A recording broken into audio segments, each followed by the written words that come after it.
नमस्कार बच्चों। तो आज हम आपकी क्लास कक्षा 6 का जो पाठ्य पुस्तक हिंदी का दूसरा पाठ करने जा रहे हैं। वसंत भाग संख्या 1 आपकी हिंदी की पाठ्य पुस्तक है। इसका पहला पाठ हमने किया था जो कविता के रूप में था और आपको बहुत मज़ा आया होगा चिड़िया की, वह चिड़िया जो कविता पढ़ कर के। तो आज हम एक नए रूप में इस पाठ को करेंगे। दूसरा जो पाठ है उसका नाम है बचपन। और बचपन से सबको प्यार है। बुजुर्ग जो जितने भी हैं उनसे पूछोगे कि आपकी ज़िंदगी के सबसे अच्छे पल कौन से हैं, तो वो यही कहेंगे कि मुझे बचपन बहुत प्यारा है, काश मुझे अब बचपन मिल जाए। हर कोई बचपन में जीना चाहता है। तो जो ये पाठ है, लेखिका है, उन्होंने अपने बचपन के बारे में इसमें बताया है। लेखिका है इसकी कृष्णा सोबती। कृष्णा सोबती जी ने अपने बचपन का वर्णन यहाँ किया है। तो चलिए देखते हैं कि कृष्णा सोबती जो है वो क्या कहती हैं अपने बचपन के बारे में। मैं तुम्हें अपने बचपन की ओर ले आऊँगी। मैं तुम्हें अपने बचपन की ओर ले जाऊंगी। मैं तुमसे कुछ इतनी बड़ी हूँ कि तुम्हारी दादी भी हो सकती हूँ, तुम्हारी नानी भी। ये तो जाहिर सी बात है कि कृष्णा सोबती जी जो हैं इतनी बड़ी तो हैं ही, बड़ी बुआ भी, बड़ी मौसी भी।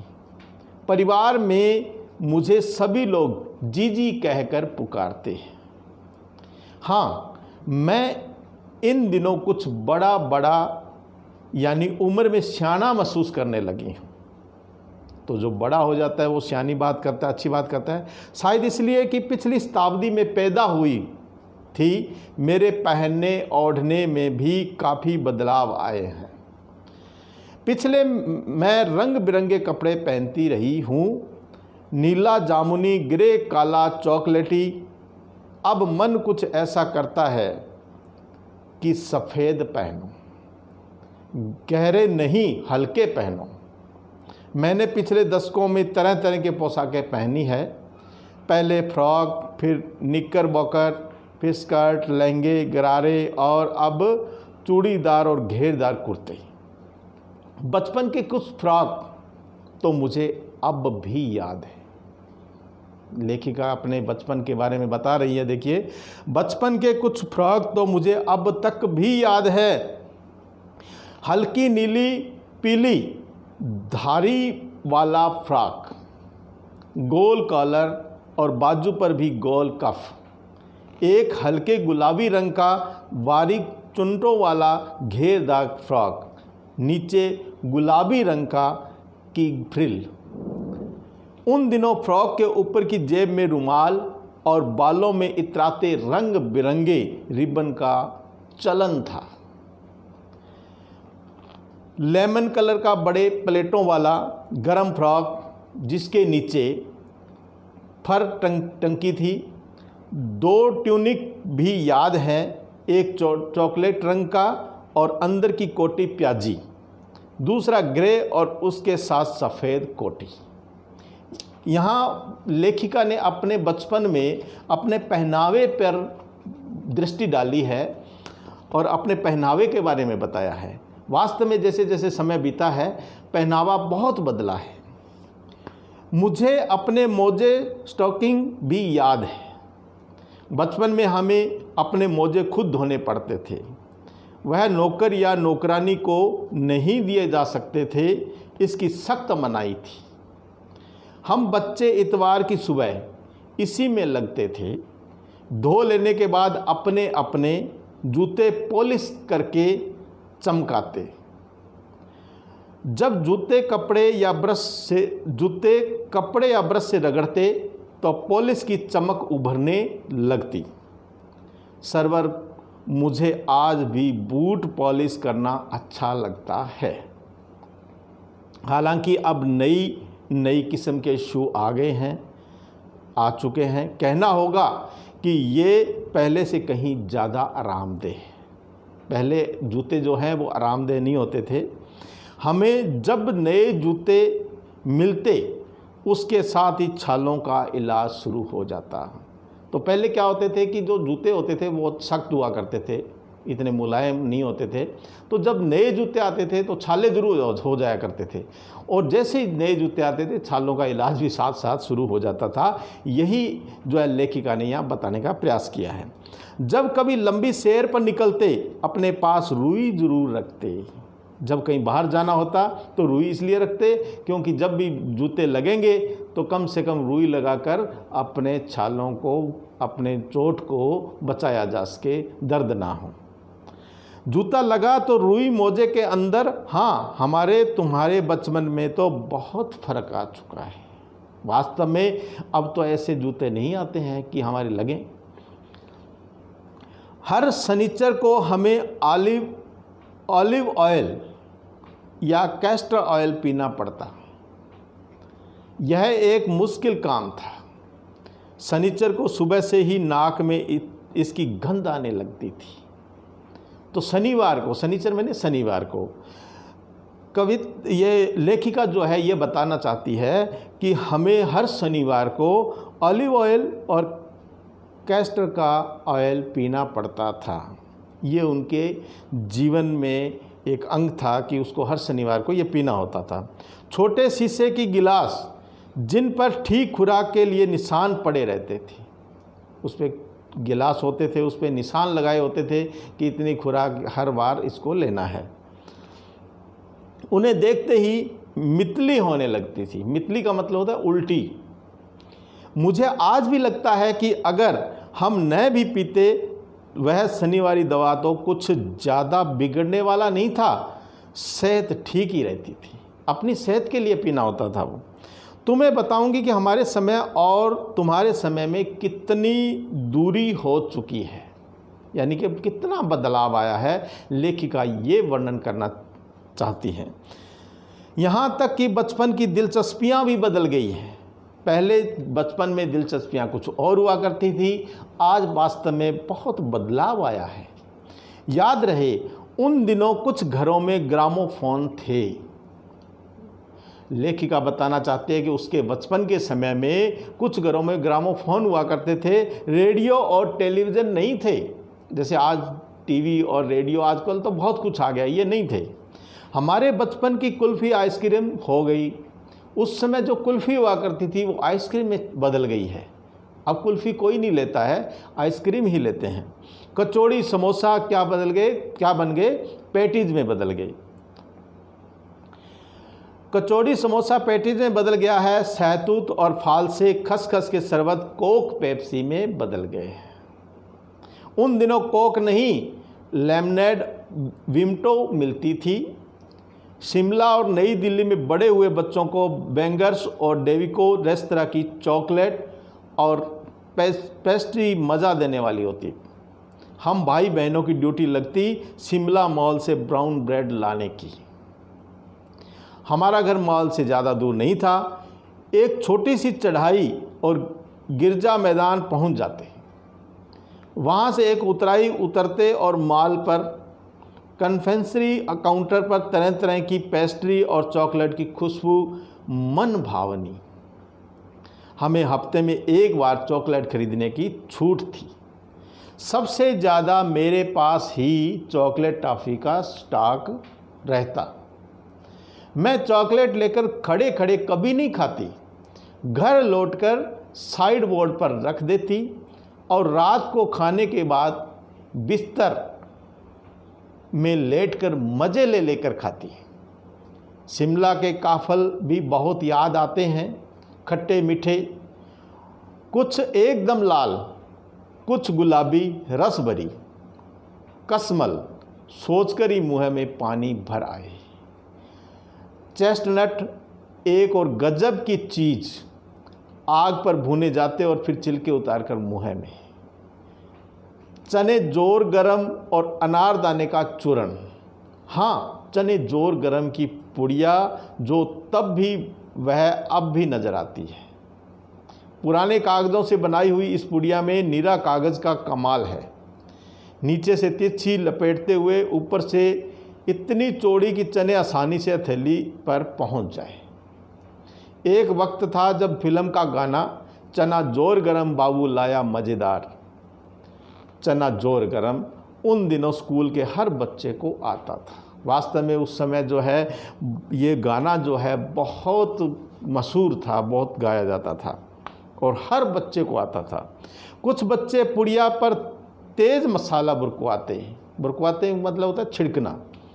पूरा गिरजा मैदान घूमने तक यह पुड़िया चलती, एक एक चना पापड़ी मुँह में डालते और कदम उठाने में एक खास ही लय रफ्तार थी। यानी कि धीरे धीरे कदमों में, मस्ती से भरे हुए कदमों से चलते हुए हम धीरे धीरे इसको खाते थे। लेखिका ये बताना चाहती है, छुटपन में हमने शिमला रिज पर बहुत मज़े किए हैं, घोड़ों की सवारी की है। शिमला के हर बच्चे को कभी न कभी यह मौका मिल ही जाता था। तो देखिए, लेखिका जो है अपने बचपन के बारे में बता रही है। बहुत मज़ा आ रहा होगा आपको इसके बारे में पढ़ करके, आपको भी अपने बचपन की याद आ रही होगी। हम जाने क्यों घोड़ों को कुछ कमतर करके समझते, उन पर हंसते थे। ननिहाल के घोड़े खूब हष्ट पुष्ट और खूबसूरत, उनकी बात फिर कभी। यहाँ घोड़ों की बात कवि लेखिका जो है वो फिर कभी करना चाहती हैं। तो चलिए आगे चलते हैं। शाम को रंग बिरंगे गुब्बारे, सामने जाखू का पहाड़, ऊंचा चर्च की घंटियां बजे तो दूर दूर तक उनकी गूंज फैल जाती। लगता कि इसके संगीत में प्रभु यीशु स्वयं कुछ कह रहे हैं। सामने आकाश पर सूर्यास्त हो रहा है, गुलाबी सुनहरी धारियां नीले आसमान पर फैल रही हैं। दूर दूर फैले पहाड़ों के मुखड़े गहराने लगे और देखते देखते बत्तियां टिमटिमाने लगी। ये शाम का दृश्य के बारे में लिख रही है लेखिका। रिज पर की रौनक और माल की दुकानों की चमक के भी क्या कहने। स्कैंडल पॉइंट भी भीड़ से उभरता कोलाल। सर्वर स्कैंडल पॉइंट के ठीक सामने उन दिनों एक दुकान हुआ करती थी, जिसके शोरूम में शिमला कालका ट्रेन का मॉडल बना हुआ था। इसकी पटरियां, उस पर खड़ी छोटे छोटे डिब्बों वाली ट्रेन, एक और लाल टीन की छत वाला स्टेशन के सामने सिग्नल देता खंबा, थोड़ी थोड़ी दूर पर बनी सुरंगें। पिछली नदी में तेज़ रफ्तार वाली गाड़ी वही थी। कभी कभी हवाई जहाज़ भी देखने को मिलते। दिल्ली में जब भी उनकी आवाज़ आती तो बच्चे उन्हें देखने बाहर दौड़ते। दिखता एक भारी भरकम पक्षी उड़ा जा रहा है पंख फैलाकर। यह देखो और वह गायब। उसकी स्पीड ही इतनी तेज़ लगती। हाँ, गाड़ी के मॉडल वाली दुकान के साथ ही एक और ऐसी दुकान थी जो मुझे कभी नहीं भूलती। यह वह दुकान थी जहाँ मेरा पहला चश्मा बना था। वहाँ आँखों के डॉक्टर अंग्रेज़ थे। शुरू में चश्मा लगाना बड़ा अटपटा लगता था। छोटे बड़े मेरे चेहरे की ओर देखते और कहते, आँखों में कुछ तकलीफ़ है, इस उम्र में ऐनक, दूध पिया करो।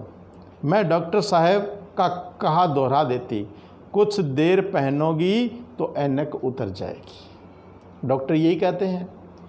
वैसे डॉक्टर साहब ने पूरा आश्वासन दिया था, लेकिन चश्मा तो अब तक नहीं उतरा। नंबर बस कम ही होता रहा। मैं अपने आप इसकी जिम्मेवार हूँ। लेखिका ये कहती है कि इसके जिम्मेवार मैं खुद हूँ। जब आप दिन की रोशनी को छोड़कर रात में टेबल लैंप के सामने काम करेंगी तो इसके अलावा और क्या होगा। हाँ, जब पहली बार मैंने चश्मा लगाया तो मेरे एक चचेरे भाई ने मुझे छेड़ा, देखो कैसी लग रही है।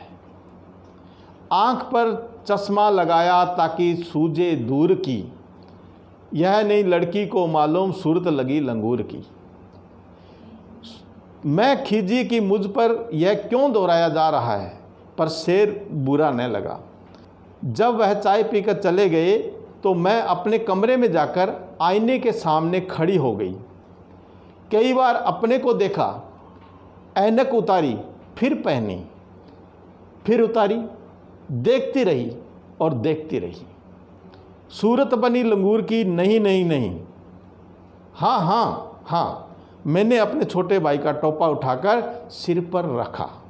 कुछ अजीब लगा, अच्छा भी, मजाकिया भी। तब की बात थी, अब तो चेहरे के साथ घुल मिल गया है चश्मा। जब कभी उतरा हुआ होता है तो चेहरा खाली खाली लगने लगता है। याद आ गया वह टोपा, काली फ्रेम का चश्मा और लंगूर की सूरत। हाँ, इन दिनों शिमला में मैं सिर पर टोपी लगाना पसंद करती हूँ।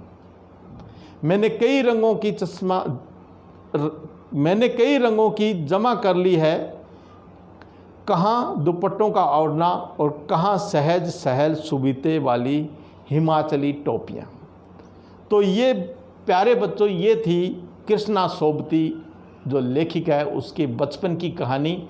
आपको बचपन की कहानी पढ़ करके, इनकी कहानी पढ़ करके पुरानी बातों को आपने भी याद किया होगा, आपको भी अच्छा लगा होगा, आपको अपना बचपन अच्छा लग रहा होगा, या जो पहले जो समय बीत गया है वो बहुत अच्छा लगा होगा। तो आप भी अपने बचपन के बारे में लिखने का प्रयास करें।